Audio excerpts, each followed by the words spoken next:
Here's why Kevin Feige almost quit Marvel. What? Yeah, almost. Oh.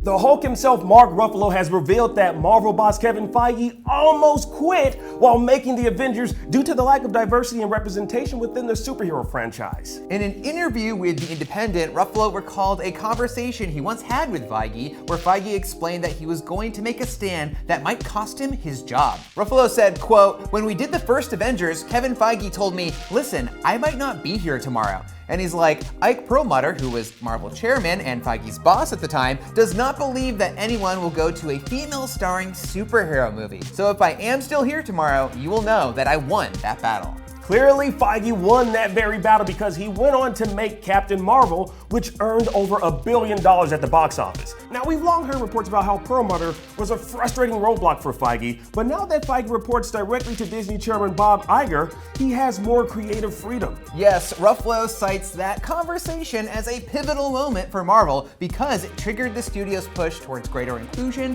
and broader representation on screen, forever changing the landscape of the MCU.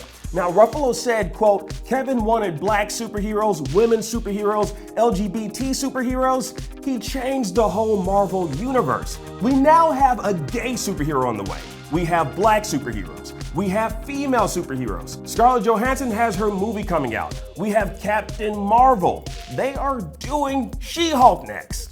And to Ruffalo's point, Feige released Black Panther, the aforementioned Captain Marvel, Ant-Man and the Wasp. As Ruffalo said, Black Widow's long overdue solo movie is on the way. Jane Foster will be wielding Mjolnir as Thor in Thor Love and Thunder. We're getting She-Hulk and Ms. Marvel shows on Disney+, and we already know that the upcoming Eternals movie will have an openly gay superhero who is married, and they have a baby, and they share an on-screen kiss. Whoa, Marvel. If you put all that in a movie, then I will have literally no excuses to tell my mother about why I'm still single. Also, Ruffalo said that no other studio is being inclusive on that level, but we have to point out he's wrong about that. Even if you're just looking at other studios making superhero movies, Warner Brothers released the female-led Wonder Woman and a pretty diverse lineup in Justice League.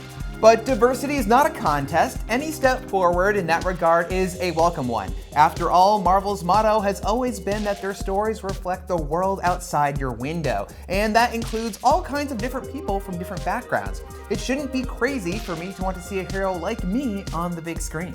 What, alone? Huh?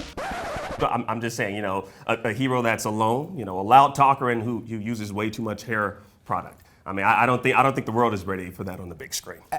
Anyway, what do saying. you think of Kevin Feige almost leaving in his bid to change the MCU for the better? Let us know in the comments. Thanks for watching, guys. For more news from IGN Now, check out the real reason Ben Affleck left the Batman behind and who will be directing the live-action Borderlands movie. And be sure to follow and subscribe for more from IGN.